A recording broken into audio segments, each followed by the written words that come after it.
Hello friends, building materials എന്ന ടോപ്പിക്കിൽ നിന്നുള്ള കുറച്ച് ക്വസ്റ്റ്യൻസ് ആണ് നമ്മൾ ഡിസ്കസ് ചെയ്യുന്നത്. അപ്പോൾ ആദ്യത്തെ ക്വസ്റ്റ്യനിലേക്ക് പോകാം. The major ingredients of Portland cement are. Okay, building material തന്നെ ഏറ്റവും ഇമ്പോർട്ടൻ്റ് ആയിട്ടുള്ള അല്ലെങ്കിൽ കൂടുതൽ ക്വസ്റ്റ്യൻസ് എക്സ്പെക്ട് ചെയ്യാൻ പറ്റുന്ന ഒരു ടോപ്പിക്കാണ് സിമെൻറ്റ് എന്നുള്ളത്. ഈ സിമെൻറ്റിൻ്റെ ഇൻഗ്രീഡിയൻസ് ഏതൊക്കെയാണ് എന്ന് നമുക്കൊന്ന് നോക്കാം. ഏറ്റവും ഇമ്പോർട്ടൻ്റ് ആയിട്ടുള്ള അല്ലെങ്കിൽ ഏറ്റവും മേജർ ആയിട്ടുള്ള ഇൻഗ്രീഡിയൻറ്റ് ഏതെന്ന് ചോദിക്കുകയാണെങ്കിൽ ഇറ്റ് ഇസ് ലൈം. 62 to 63% വരെയാണ് ലൈമിൻ്റെ കണ്ടൻറ്റ് സിമെൻറ്റിനുള്ളിൽ വരുന്നത്. അടുത്ത ഇൻഗ്രീഡിയൻ്റ് ആണ് സിലിക്ക. സിലിക്കയുടെ കണ്ടൻറ്റ് ഓൾമോസ്റ്റ് 22% അടുത്ത് വരും. Alumina 6%, iron oxide 3%, magnesia 2%, gypsum എന്ന ഇൻഗ്രീഡിയൻറ്റിൻ്റെ ഏറ്റവും ഇമ്പോർട്ടൻറ്റ് പ്രോപ്പർട്ടി എന്താണെന്ന് ചോദിക്കുകയാണെങ്കിൽ സിമെൻറ്റിൻ്റെ സെറ്റിങ്ങിനെ ഡിലേ ചെയ്യുന്നു എന്നതാണ് അറിഞ്ഞിരിക്കേണ്ടത്. ഇത് വളരെ ഇമ്പോർട്ടൻ്റ് ആണ്, എപ്പോഴും ചോദിക്കുന്നതുമാണ്. സിമെൻറ്റ് പെട്ടെന്ന് ഹാർഡനായി പോകാതെ പ്രിവെൻറ്റ് ചെയ്യുന്ന ഒരു ഇൻഗ്രീഡിയൻ്റ് ആണ് ജിപ്സം നമ്മൾ ആഡ് ചെയ്യുന്നത് 3 to 4% വരെയാണ്. പിന്നെ ഏറ്റവും അവസാനമായിട്ട് നമുക്ക് ചെറിയ ക്വാണ്ടിറ്റിയിൽ ആൽക്കലീസിൻ്റെ പ്രസൻസും ഉണ്ടാകാറുള്ളൂ, അറൗണ്ട് 0.5%. അപ്പോൾ ഇത്ര ഇൻഗ്രീഡിയൻസും ഇതിൻ്റെ പെർസെൻറ്റേജ് കണ്ടൻറ്റ് എത്ര വരും എന്നുള്ളതും ഇമ്പോർട്ടൻ്റ് ആയിട്ട് അറിഞ്ഞിരിക്കണം. ഓരോ ഇൻഗ്രീഡിയൻറ്റിൻ്റെയും പ്രോപ്പർട്ടി എന്താണ്, അതായത് അത് സിമെൻറ്റിന് ഏത് ബിഹേവിയറാണ് അല്ലെങ്കിൽ ഏത് പ്രോപ്പർട്ടിയാണ് പ്രൊവൈഡ് ചെയ്യുന്നത് എന്നതും പഠിച്ചു വെക്കണം. അപ്പോൾ ഇവിടെ നമുക്ക് ക്വസ്റ്റ്യൻ ചോദിച്ചിരിക്കുന്നത് മേജർ ഇൻഗ്രീഡിയൻസ് ഏതൊക്കെയാണ് എന്നതാണ്. അപ്പോൾ major ingredient is lime and silica. ലൈമും സിലിക്കയാണ് നമ്മൾ കോമ്പോസിഷൻ നോക്കുമ്പോൾ ഏറ്റവും കൂടുതൽ വരുന്നത് ലൈമാണ്, അത് കഴിഞ്ഞ് വരുന്നത് സിലിക്കയാണ്. So the correct answer is option A. അടുത്തത് the minimum lap length provided in brick masonry. Okay, brick മേസൺറിയിൽ നമ്മൾ ബ്രിക്സിനെ ഒരു പർട്ടിക്കുലർ പാറ്റേണിൽ അറേഞ്ച് ചെയ്ത് വെക്കുന്നു. അപ്പോൾ ഇങ്ങനെ അറേഞ്ച് ചെയ്യാൻ നേരം വേർട്ടിക്കൽ ജോയിൻസ് എല്ലാം ഒരേ ലൈനിൽ വരാത്ത രീതിയിൽ നമ്മൾ അടുത്ത അല്ലെങ്കിൽ ഒരു ലെയറിന് തൊട്ട് മുകളിൽ അടുത്ത ലെയർ കൺസ്ട്രക്ട് ചെയ്യാൻ നേരം ഒരു ഓവർലാപ്പ് പ്രൊവൈഡ് ചെയ്യും. ഈ ഓവർലാപ്പിൻ്റെ ലെങ്ത് എത്രയാണ് എന്നാണ് ചോദിച്ചിരിക്കുന്നത്. അപ്പോൾ ഈ ഒരു ഫിഗറിൽ നമുക്ക് ലാപ്പിൻ്റെ ലെങ്ത് എത്ര എന്നുള്ളത് കാണാം. അപ്പോൾ ഈ താഴത്തെ ഈ ഒരു നടുക്ക് വരുന്ന ഈ ഒരു ലെയറിൻ്റെ വെർട്ടിക്കൽ ജോയിൻറ്റ് വരുന്നത് ഇവിടെ, തൊട്ട് മുകളിൽ വരുന്ന കോഴ്സിൻ്റെ വെർട്ടിക്കൽ ജോയിൻറ്റ് വരുന്നത് ഇവിടെയാണ്. അപ്പോൾ ഇത് തമ്മിലുള്ള ഈ ഓവർലാപ്പിംഗ് ലെങ്ത്തിനെയാണ് നമ്മൾ ലാപ്പ് ലെങ്ത് എന്ന് വിളിക്കുന്നത്. അപ്പോൾ ഈ ലാപ്പ് ലെങ്ത് പ്രൊവൈഡ് ചെയ്തില്ല എങ്കിൽ, അതായത് ഒരേ ലൈനിൽ തന്നെ വെർട്ടിക്കൽ ജോയിൻറ്റ്സ് എല്ലാം വരുവാണെങ്കിൽ ആ ഒരു പർട്ടിക്കുലർ മേസൺറിക്ക് സ്ട്രെങ്ത് ഒട്ടും തന്നെ ഉണ്ടാകത്തില്ല. അപ്പോൾ ഈ ലാപ്പ് ലെങ്ത് എത്ര പ്രൊവൈഡ് ചെയ്യണം എന്നാണ് ക്വസ്റ്റ്യനിൽ ചോദിച്ചിരിക്കുന്നത്. The answer is 1/4 of the brick length. ആ നമ്മൾ പ്രൊവൈഡ് ചെയ്യുന്ന ബ്രിക്കിൻ്റെ ലെങ്ത്തിൻ്റെ 1/4 എങ്കിലും നമ്മൾ ലാപ്പായിട്ട് പ്രൊവൈഡ് ചെയ്യണം. It is a horizontal distance between two adjacent vertical joints in the successive course. Minimum lap length is 1/4 of the brick length.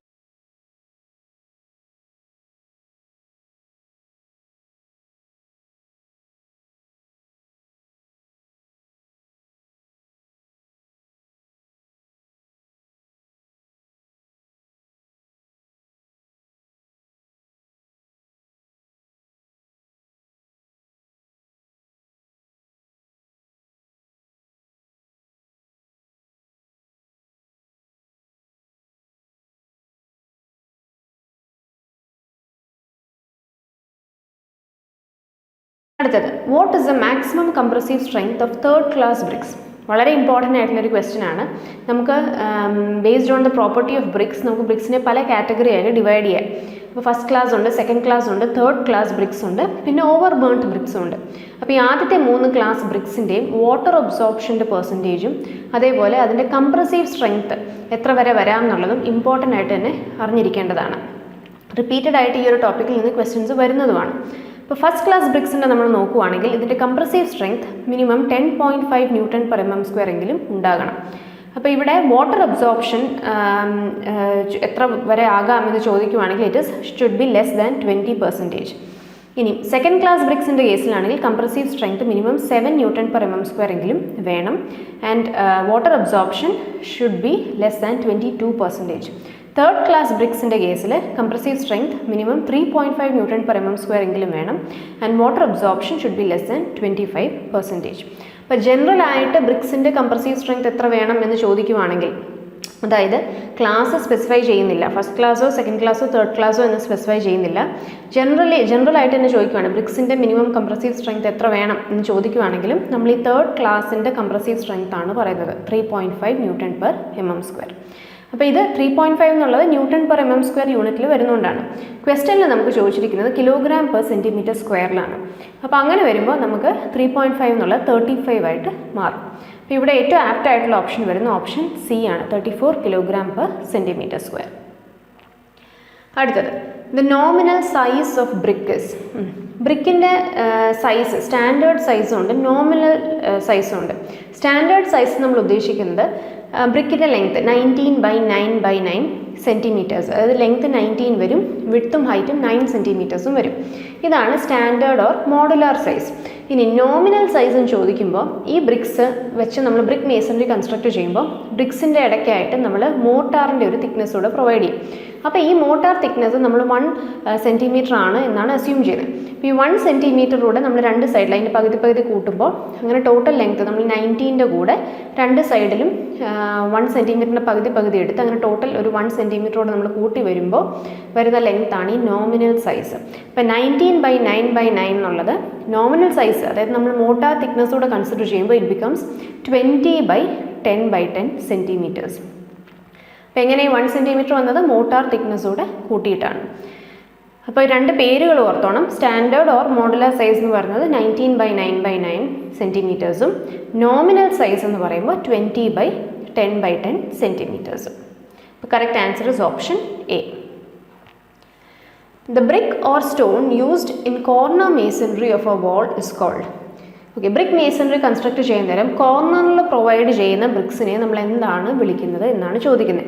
ഈ ഒരു particular brick മേസണറിയിൽ ഇവിടെ വെച്ച് ഈ വാൾ 90 ഡിഗ്രി ബെൻഡ് ചെയ്ത് പോവാണ്. അപ്പോൾ ഈ കോർണറിൽ പ്രൊവൈഡ് ചെയ്യുന്ന ബ്രിക്സിനെ നമ്മളൊരു പർട്ടിക്കുലർ ടേം യൂസ് ചെയ്താണ് വിളിക്കുന്നത്, ക്യൂൻ ബ്രിക്സ് എന്നാണ് വിളിക്കുന്നത്. ഇപ്പം ഈ തന്നിരിക്കുന്ന ഓപ്ഷൻസിൽ ക്യൂൻ ക്ലോസർ എന്നാണ് തന്നിരിക്കുന്നത്. ഇപ്പോൾ ക്ലോസർ എന്ന് പറയുന്നത് ഇതേപോലെ ഗ്യാപ്സ് വരുമ്പോൾ അതിനെ ഫില്ല് ചെയ്യാനായിട്ട്, അല്ലെങ്കിൽ എൻഡിൽ വെർട്ടിക്കൽ ജോയിൻറ്റ്സ് ഒരേ ലെവലിൽ വരാതിരിക്കാൻ വേണ്ടിയിട്ട് നമ്മൾ പ്രൊവൈഡ് ചെയ്യുന്ന ഒരു പീസ് ഓഫ് ബ്രിക്കിനെയാണ് നമ്മൾ ക്ലോസർ എന്ന് വിളിക്കുന്നത്. അപ്പോൾ ഇവിടെ വരുന്ന കോർണറിൽ വരുന്ന ക്ലോസർ ക്യൂൻ ക്ലോസറാണ്. ക്യൂൻ ക്ലോസർ അല്ലെങ്കിൽ ക്യൂൻ ഹെഡർ എന്നൊക്കെ വിളിക്കാം. It is A brick or block of stone or brick used at corner of two walls. This brick will look as a header from one side and stretcher from the other side. Header എന്ന് ഉദ്ദേശിക്കുന്നത് ആ 9/9 സൈസിൽ ചെറിയ rectangle ഷേപ്പിൽ നമ്മൾ കാണുന്ന പോർഷനെയാണ് header എന്ന് വിളിക്കുന്നത്. സ്ട്രെച്ചർ എന്ന് വിളിക്കുന്നത് ഈ ലെങ്ത് കൂടിയ സൈഡിനെയാണ്, അതായത് 19 സെൻറ്റിമീറ്റേഴ്സ് ലെങ്ത് നമ്മൾ കാണുന്ന ആ സൈഡിനെയാണ് നമ്മൾ സ്ട്രെച്ചർ എന്ന് വിളിക്കുന്നത്. അപ്പോൾ ഒരു ക്വീൻ ക്ലോസർ നമ്മൾ ഒരു സൈഡിൽ നിന്ന് നോക്കുമ്പോൾ ഹെഡറായിട്ടും കാണും, അപ്പുറത്തെ സൈഡിൽ നിന്ന് നോക്കുമ്പോൾ സ്ട്രെച്ചറായിട്ടായിരിക്കും കാണുന്നത്. A bond of bricks which consist of alternate stretchers and headers in the same courses. ഇതൊരു റിപ്പീറ്റഡ് ക്വസ്റ്റ്യൻ ആണ്. നമ്മൾ പല ടൈപ്പ് ബ്രിക്ക് മേസണറി ഉണ്ട്. അതിൽ ഏറ്റവും ഇമ്പോർട്ടൻ്റ് ആയിട്ടുള്ള രണ്ടെണ്ണമാണ് ഇംഗ്ലീഷ് ബോണ്ടും ഫ്ലെമിഷ് ബോണ്ടും. അപ്പോൾ ഇതിൽ എങ്ങനെയാണ് ബ്രിക്സ് അറേഞ്ച് ചെയ്യുന്നത് എന്നത് പഠിച്ചിരിക്കണം, ഇമ്പോർട്ടൻ്റ് ആണ്. അപ്പോൾ ഏറ്റവും ബേസിക് ആയിട്ടുള്ള രണ്ട് ബോണ്ട്സ് ആണ് സ്ട്രെച്ചർ ബോണ്ട്, ഹെഡർ ബോണ്ട്. അപ്പോൾ സ്ട്രെച്ചർ ബോണ്ടാണ് ഈ ആദ്യം കാണിച്ചിരിക്കുന്നത്. അപ്പോൾ ഇതിൽ എന്താ നമ്മൾ ഭിത്തിയുടെ പുറമേ നിന്ന് നോക്കുമ്പോൾ നമ്മൾ കാണുന്നത് ഈ ലെങ്ത് കൂടിയ സൈഡായിരിക്കും നമ്മൾ കാണുന്നത്. അപ്പോൾ അതിനെയാണ് സ്ട്രെച്ചർ ബോണ്ട് എന്ന് വിളിക്കുന്നത്. എല്ലാ ബ്രിക്സും സ്ട്രെച്ചർ ഫേസിലായിരിക്കും ഇടുന്നത്. അടുത്തത് ഹെഡർ ബോണ്ട്. ഹെഡർ ബോണ്ടിൽ നമ്മൾ നോക്കുമ്പോൾ ആ ലെങ്ത് കുറഞ്ഞ സൈഡ്, അതായത് 9/9 സൈസുള്ള സൈഡായിരിക്കും നമ്മൾ പുറമേ കാണുന്നത്. ലെങ്ത് കൂടിയുള്ള ആ ഒരു സൈഡ് ഉണ്ടല്ലോ, 19 സെൻറ്റിമീറ്റർ വോളിൻ്റെ തിക്നെസ് ആയിരിക്കും ഫോം ചെയ്യുന്നത്. പുറമേ നമുക്ക് 9/9 സൈഡ് മാത്രമേ കാണത്തുള്ളൂ. അതാണ് ഹെഡർ ബോണ്ട്. പിന്നുള്ളതാണ് ഇംഗ്ലീഷ് ബോണ്ട്. ഇംഗ്ലീഷ് ബോണ്ട് ഈ ഫിഗർ ശ്രദ്ധിച്ചാൽ മനസ്സിലാവും. ഒരു സ്ട്രെച്ചർ കോഴ്സ് കൊടുക്കുന്നു, അതിന് താഴെ ഒരു ഹെഡർ കോഴ്സ് കൊടുക്കും, വീണ്ടും സ്ട്രെച്ചർ കോഴ്സ്. അങ്ങനെ സ്ട്രെച്ചർ കോഴ്സും ഹെഡർ കോഴ്സും ഓൾട്ടർനേറ്റീവ് ആയിട്ട് കൊടുക്കുമ്പോഴാണ് അതിനെ നമ്മൾ ഇംഗ്ലീഷ് ബോണ്ട് എന്ന് വിളിക്കുന്നത്. ഏറ്റവും കൂടുതൽ സ്ട്രെങ്ത്, ബോണ്ടുകളിൽ തന്നെ ഏറ്റവും കൂടുതൽ സ്ട്രെങ്ത് ഉള്ള ബോണ്ടാണ് ഇംഗ്ലീഷ് ബോണ്ട്. അടുത്തതാണ് ഫ്ലെമിഷ് ബോണ്ട്. ഫ്ലെമിഷ് ബോണ്ടിൽ നമ്മൾ നോക്കുവാണെങ്കിൽ ഒരു സ്ട്രെച്ചർ ബ്രിക്ക് കാണാം, അത് കഴിഞ്ഞൊരു ഹെഡർ കൊടുക്കും, വീണ്ടും ഒരു സ്ട്രെച്ചർ കൊടുക്കും. അതായത് ഒരേ റോയിൽ തന്നെ, ഒരേ കോഴ്സിൽ തന്നെ ഓൾട്ടർനേറ്റ് ആയിട്ട് ഹെഡറും സ്ട്രെച്ചറും പ്രൊവൈഡ് ചെയ്യുന്ന കോഴ്സാണ് ഫ്ലെമിഷ് ബോണ്ട്. അപ്പോൾ ഇതായിരുന്നു നമ്മുടെ question. The question was the bond of bricks which consist of alternate stretchers and headers in the same course. അപ്പോൾ സെയിം കോഴ്സിൽ ഓൾട്ടർനേറ്റ് ആയിട്ട് ഹെഡറും സ്ട്രെച്ചറും വരുവാണെങ്കിൽ ഇറ്റ് ഈസ് ഫ്ലെമിഷ് ബോണ്ട്. ഇനി ഓൾട്ടർനേറ്റ് കോഴ്സ് ആയിട്ട് ഹെഡർ കോഴ്സും പിന്നെ സ്ട്രെച്ചർ കോഴ്സ് അങ്ങനെ പ്രൊവൈഡ് ചെയ്യുകയാണെങ്കിൽ അത് ഇംഗ്ലീഷ് ബോണ്ടായിട്ട് മാറും.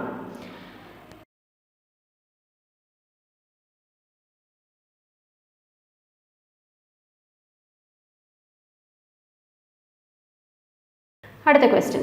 The breaking of cohesion in a mass of concrete is called workability, bleeding, segregation, creep. ഇപ്പോൾ കോൺക്രീറ്റിൻ്റെ ഇൻഗ്രീഡിയൻസ്, അതായത് coarse aggregate, fine aggregate, water, cement paste, ഇവയെല്ലാം നമ്മൾ മിക്സ് ചെയ്തതിന് ശേഷം ഇതിലെ ഇൻഗ്രീഡിയൻസ് എല്ലാം പലതായിട്ട് സെപ്പറേറ്റ് ഔട്ടായി പോവുകയാണെങ്കിൽ ആ പ്രോസസ്സിനെയാണ് നമ്മൾ സെഗ്രിഗേഷൻ എന്ന് വിളിക്കുന്നത്. വെയിറ്റ് കാരണം കോഴ്സ് അഗ്രിഗേറ്റ് ചിലപ്പോൾ താഴേക്ക് സെറ്റിലാവും, സിമെൻറ്റും വാട്ടർ പേസ്റ്റും ഒക്കെ മുകളിലേക്ക് പോകും. അപ്പോൾ അങ്ങനെ സെപ്പറേറ്റ് ഔട്ട് ആവുന്ന ആ ഒരു പ്രോസസ്സിനെയാണ് നമ്മൾ സെഗ്രിഗേഷൻ എന്ന് വിളിക്കുന്നത്. അപ്പോൾ ഈ ഒരു ഫിഗറിൽ നമുക്ക് ഹാർഡ് ആൻഡ് കോൺക്രീറ്റിൻ്റെ സെഗ്രിഗേഷൻ നടന്നതായിട്ട് കാണാം. അപ്പോൾ ഇത് കോൺക്രീറ്റ് ഇതേപോലെ മിക്സ് ചെയ്ത് നമ്മൾ പോറ് ചെയ്തതിന് ശേഷം ഷട്ടറിങ് പ്രൊവൈഡ് ചെയ്യുന്നു. ഷട്ടേഴ്സ് എല്ലാം റിമൂവ് ചെയ്ത് കഴിഞ്ഞ് ഹാർഡ് ആൻഡ് കോൺക്രീറ്റിൻ്റെ സ്ട്രക്ചർ ഇൻസ്പെക്ട് ചെയ്തപ്പോൾ ഇതേപോലെ കോഴ്സ് അഗ്രിഗേറ്റ് എല്ലാം സെപ്പറേറ്റ് ഔട്ടായി കിടക്കുന്നു. ഇടയ്ക്ക് ഉണ്ടാകേണ്ട ഫൈൻ അഗ്രിഗേറ്റോ അല്ലെങ്കിൽ സിമെൻറ്റ് വാട്ടർ പേസ്റ്റോ ഒക്കെ മിസ്സിംഗ് ആണ്. ഇതെല്ലാം വേറൊരു പൊസിഷനിലേക്ക് ഇങ്ങനെ സെപ്പറേറ്റ് ഔട്ടായിപ്പോയി, ഹാർഡായിപ്പോയി, സെറ്റായിപ്പോയി. അപ്പോൾ ഈ ഒരു പ്രോസസ്സാണ് segregation. It is defined as the breaking up of cohesion in a mass of concrete. It results in honeycombing, decrease in density and ultimately loss of strength of hardened concrete. Adutha question.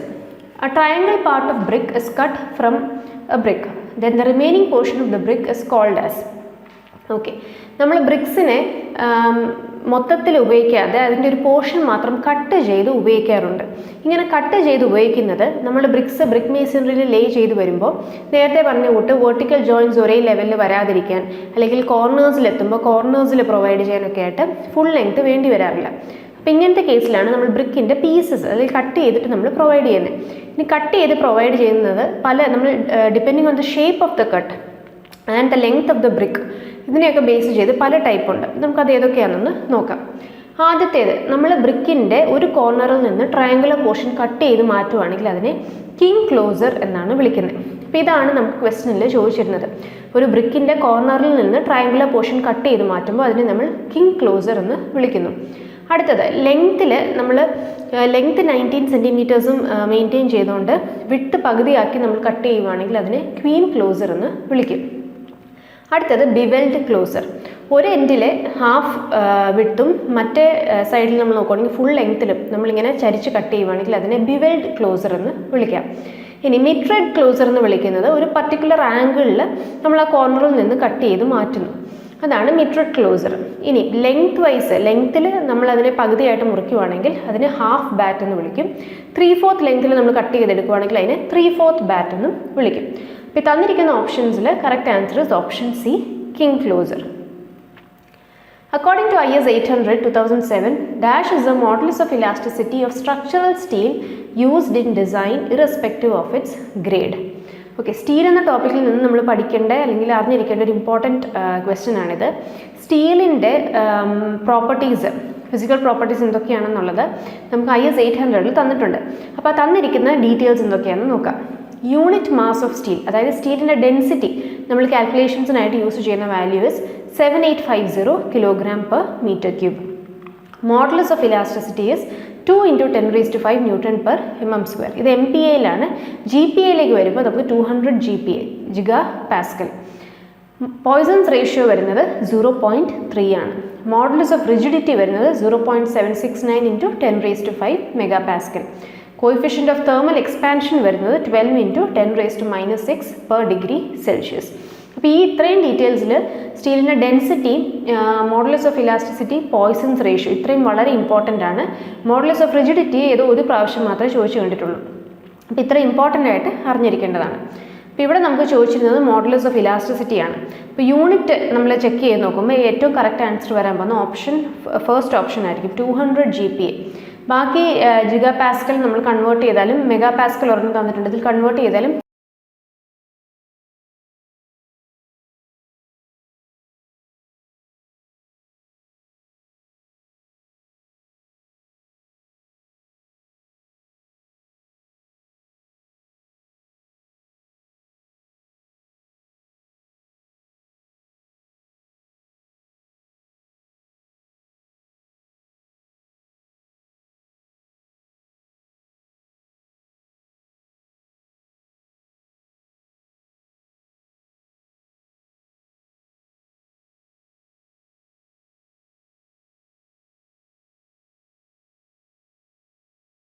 Correct value നമുക്ക് കിട്ടത്തില്ല. So the correct answer is option 1. What is the size of fine aggregate? Aggregates എന്ന ടോപ്പിക്കിൽ നിന്നും ഉള്ളൊരു question ആണ്. നമുക്ക് 2 type aggregate ഉണ്ട്, coarse aggregate and fine aggregate. വലിപ്പമുള്ള സൈസുള്ള അഗ്രിഗേറ്റ്സ് ആണ് കോഴ്സ് അഗ്രിഗേറ്റ്. ഇപ്പോൾ കോഴ്സ് അഗ്രിഗേറ്റിൻ്റെയും ഫൈൻ അഗ്രിഗേറ്റിൻ്റെയും സൈസ് റേഞ്ച് ഇതിനുള്ളിൽ വരും, ആ ഒരു ലിമിറ്റ് ഇമ്പോർട്ടൻ്റ് ആണ്. അതിൽ നിന്നും ക്വസ്റ്റ്യൻസ് വന്നിട്ടുണ്ട്. കോഴ്സ് അഗ്രിഗേറ്റിൻ്റെ സൈസ് റേഞ്ച് എന്ന് പറയുന്നത് it varies from 4.75 mm to 80 mm. ഇതിൻ്റെ എക്സാമ്പിൾസ് ആണ് ഗ്രാവൽ, ബ്രോക്കൺ ബ്രിക്സ്, എല്ലാം കോഴ്സ് അഗ്രിഗേറ്റിൻ്റെ എക്സാമ്പിൾസ് ആണ്. ഇനി ഫൈൻ അഗ്രിഗേറ്റ് എന്ന് പറയുമ്പോൾ തീരെ ചെറിയ പാർട്ടിക്കിൾ സൈസ് ഉള്ള അഗ്രിഗേറ്റ്സ് ആണ്. അതായത് മണൽ പോലെ, മണ്ണ്, സാൻഡ്, അതേപോലെ മണൽ, എംസാൻഡ്, ഇതെല്ലാം ഫൈൻ അഗ്രിഗേറ്റ്സിൽ വരുന്നതാണ്. ഇതിൻ്റെ സൈസ് റേഞ്ച് വരുന്നത് 150 micron to 4.75 mm ആണ്. അപ്പോൾ ഇവിടെ ചോദിച്ചിരുന്ന ഫൈൻ അഗ്രിഗേറ്റിൻ്റെ സൈസ് റേഞ്ച് ആണ്. It will be between 150 micron and 4.75 mm. അപ്പോൾ തന്നിരിക്കുന്നതിൽ apt answer is option B, less than 4.75 mm. Workability of concrete can be improved by more sand, more cement, more fine aggregate, fineness of coarse aggregate. അപ്പോൾ എന്താണ് workability?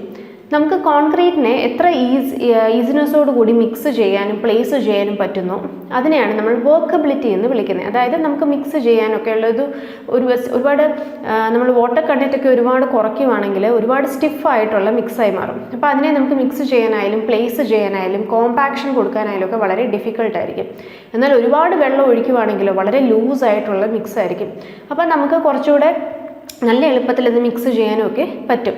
പക്ഷേ workability കൂടുന്തോറും, അതായത് water content നമ്മൾ ഒരുപാട് add ചെയ്താൽ കോൺക്രീറ്റിൻ്റെ സ്ട്രെങ്ത്തിനെ അത് affect ചെയ്യും. അപ്പോൾ ഇവിടെ നമുക്ക് വർക്കബിലിറ്റി അഫക്റ്റ് ചെയ്യുന്ന ഫാക്ടേഴ്സ് എന്തൊക്കെയാണെന്ന് നോക്കാം. As water content, factors affecting workability. As water content, size of aggregate increases, workability increases. അപ്പോൾ വാട്ടർ കണ്ടൻറ്റ് കൂടുമ്പോൾ, വാട്ടർ കണ്ടൻറ്റ് എന്ന് ഉദ്ദേശിക്കുന്നത് സിമെൻറ്റിനുള്ളിലേക്ക് നമ്മൾ എത്രത്തോളം വെള്ളം ഒഴിക്കുന്നു. വെള്ളം കൂടുന്തോറും സിമെൻറ്റ് കുറച്ചുകൂടെ ലൂസായി വരും. അപ്പോൾ നമുക്ക് ഒന്നുകൂടെ എളുപ്പമായിട്ട് മിക്സ് ചെയ്യാനൊക്കെ പറ്റും. അപ്പോൾ വർക്കബിലിറ്റി ഇൻക്രീസ് ആവും. സൈസ് ഓഫ് അഗ്രിഗേറ്റ് കൂടുമ്പോൾ, നമ്മൾ ചെറിയ പാർട്ടിക്കിൾ സൈസ് അല്ലെങ്കിൽ ഫൈൻ അഗ്രിഗേറ്റ് യൂസ് ചെയ്യുന്നതിനെക്കാട്ടിലും കോഴ്സ് അഗ്രിഗേറ്റ് ആണ് കൂടുതൽ യൂസ് ചെയ്യുന്നതെങ്കിൽ അതിൻ്റെ സർഫസ് ഏരിയ കമ്പാരിറ്റീവ്ലി കുറവാണ് കമ്പയർ ടു ഇറ്റ്സ് വോളിയം. അപ്പോൾ കുറച്ച് സിമെൻറ്റ് പേസ്റ്റേ വേണ്ടി വരത്തുള്ളൂ അതിനെ മൊത്തത്തിൽ കവർ ചെയ്യാൻ. അതുകൊണ്ട് തന്നെ വർക്കബിലിറ്റി നമുക്ക് ഇൻക്രീസ് ചെയ്യാൻ പറ്റും. Round shape aggregates have more workability. ഇപ്പോൾ rounded aggregates, round shape aggregate ആണെങ്കിൽ കുറച്ചുകൂടെ അത് തെന്നി കിടക്കും. പെട്ടെന്ന് അത് ഉരുണ്ട് മിക്സ് ചെയ്യുമ്പോഴൊക്കെ തെന്നി പോകും. അപ്പോൾ അതുകൊണ്ട് തന്നെ നമുക്ക് കുറച്ചുകൂടെ വർക്കബിലിറ്റി ഇംപ്രൂവ് ചെയ്യാൻ പറ്റും. Angular, flaky, elongated aggregate workability will reduce. Angular aggregate എന്ന് വെച്ചാൽ നല്ല ഷാർപ്പ് കോർണേഴ്സൊക്കെയുള്ള അഗ്രിഗേറ്റ്സ് ആണ്. ഫ്ലേക്കി അഗ്രിഗേറ്റ്, ഇലോങ്ങേറ്റഡ് അഗ്രിഗേറ്റ് എന്ന് പറയുമ്പോൾ, ഇലോങ്ങേറ്റഡ് അഗ്രിഗേറ്റ് എന്ന് വെച്ചാൽ നീളം കൂടിയ അഗ്രിഗേറ്റ്സ് ആണ്. ഫ്ലേക്കി എന്ന് വെച്ചാൽ തിക്നെസ് കുറഞ്ഞ, ഫ്ലേക്കി ആയിട്ടുള്ള അല്ലെങ്കിൽ തിക്നെസ് കുറഞ്ഞ ഈ ചിപ്സിൻ്റെ ഒക്കെ കൂട്ട് തിന്നായിട്ടുള്ള അഗ്രിഗേറ്റ്സ് ആണ് ഫ്ലേക്കി അഗ്രിഗേറ്റ്സ്. അപ്പോൾ ഇങ്ങനത്തെ അഗ്രിഗേറ്റ്സ് ആണെങ്കിലും വർക്കബിലിറ്റി കുറയുമാണ് ചെയ്യുന്നത്. കാരണം ഇതിൻ്റെ സർഫസ് ഏരിയ കൂടുതലാണ്. സർഫസ് ഏരിയ കൂടുതലാകുമ്പോൾ അതിനെ മൊത്തത്തിൽ കവർ ചെയ്യാൻ കൂടുതൽ സിമെൻറ്റ് പേസ്റ്റ് വേണ്ടി വരും. അപ്പോൾ അങ്ങനെ വർക്കബിലിറ്റി റെഡ്യൂസ് ആകും. Aggregate by cement ratio inversely proportional to workability. ഇതൊരു ഇമ്പോർട്ടൻറ്റ് ഫാക്ടറാണ്. അഗ്രിഗേറ്റ് ബൈ സിമെൻറ്റ് റേഷ്യോ എന്ന് പറയുമ്പോൾ നമ്മൾ എത്രത്തോളം അഗ്രിഗേറ്റ്സ് ആഡ് ചെയ്യുന്നു അതിന് എത്രത്തോളം സിമെൻറ്റ് ആഡ് ചെയ്യുന്നു. ഇപ്പോൾ ഡിനോമിനേറ്ററിലെ സിമെൻറ്റ് കൂടുന്തോറും വർക്കബിലിറ്റി കൂടുന്നു. The ratio is inversely proportional to workability എന്നല്ലേ. അപ്പോൾ സിമെൻറ്റ് കൂടുന്തോറും, സിമെൻറ്റ് നമ്മൾ എത്രത്തോളം കൂടുതൽ ആഡ് ചെയ്യുന്നു അത്രയും വർക്കബിലിറ്റി ഇൻക്രീസ് ആവും. ഇനി സിമെൻറ്റ് കുറയ്ക്കുവാണെങ്കിൽ വർക്കബിലിറ്റി റെഡ്യൂസ് ആവുകയും ചെയ്യും. അപ്പോൾ ഇവിടെ നമുക്ക് ക്വസ്റ്റ്യന് തന്നിരിക്കുന്നതിൽ ഏറ്റവും ആപ്റ്റ് ഓപ്ഷൻ വരാൻ പോകുന്നത് workability can be improved by more cement എന്നതാണ്. ഇപ്പോൾ മോർ സാൻഡ് ആയാലും മോർ ഫൈൻ അഗ്രിഗേറ്റ് ഒക്കെ ആണെങ്കിലും ഫൈൻ അഗ്രിഗേറ്റ് അതായത് അഗ്രിഗേറ്റിൻ്റെ സൈസ് കുറയും തോറും വർക്കബിലിറ്റി അതിനെ ചുറ്റും കവർ ചെയ്യാൻ വേണ്ടി വരുന്ന സിമെൻറ്റ് പേസ്റ്റിൻ്റെ ക്വാണ്ടിറ്റി കൂടും. അപ്പോൾ അങ്ങനെ വരുമ്പോൾ വർക്കബിലിറ്റി റെഡ്യൂസ് ചെയ്യുകയാണ് ചെയ്യുന്നത്. അപ്പോൾ the correct answer will be option B, more cement.